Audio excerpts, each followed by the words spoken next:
మీకు ఎంతమందికి పేడ పురుగు తెలుసు? సిటీలో కనబడదేమో కదా. పేడ పురుగు ఎంతమందికి తెలుసు?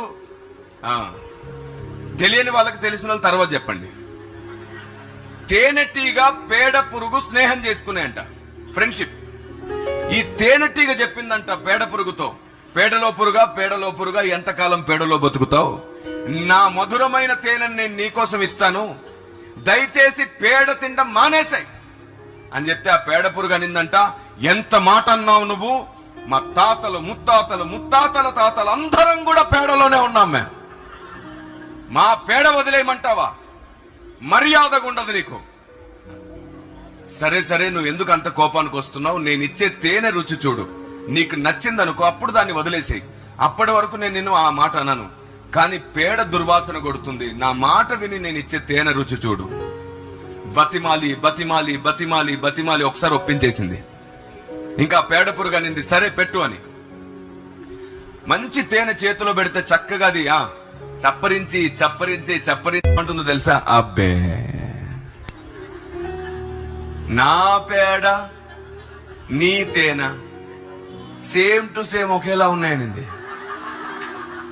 తేడా ఏముంది అనింది. తేనెటీగకి ఏం అర్థం కాల, అంత దుర్వాసన కొట్టేది నా తేనె లాంటి రుచితో ఉందా? ఏమిటిది ఇలా మాట్లాడుతుంది? స్నేహితుడా, ఇంకొక వారం సమయం ఇవ్వు, ఈసారి ఇంకొంచెం మంచి తేనె తీసుకొస్తాను. మళ్ళీ వెళ్ళింది. వారం తర్వాత వచ్చి మరలా పెడితే మరలా చప్పరించి సేమ్ డైలాగ్. అబ్బే, నా పేడకు నీ తేనెకు తేడా ఏమీ లేదు, సేమ్ టు సేమ్ అనింది. తేనెటీగకి ఏం అర్థం కాల, పేడ తేనెలాగుంటుందా, ఏది నాకు కొంచెం పెట్టానింది. బా, ఎంత దౌర్భాగ్యమో చూడండి.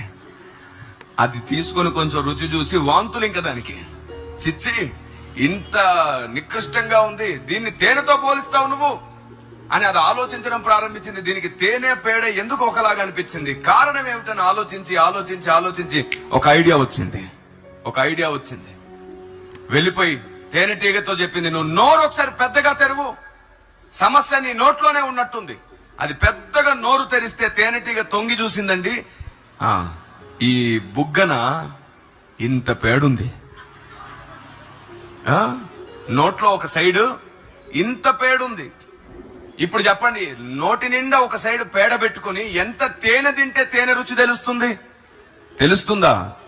అది అందుకే మన అజ్ఞానం, మన తెలివి తక్కువతనం, మన మూర్ఖత్వం మనలోంచి తీసేస్తేనే దేవుని ఆలోచన యొక్క రుచి తెలుస్తుంది.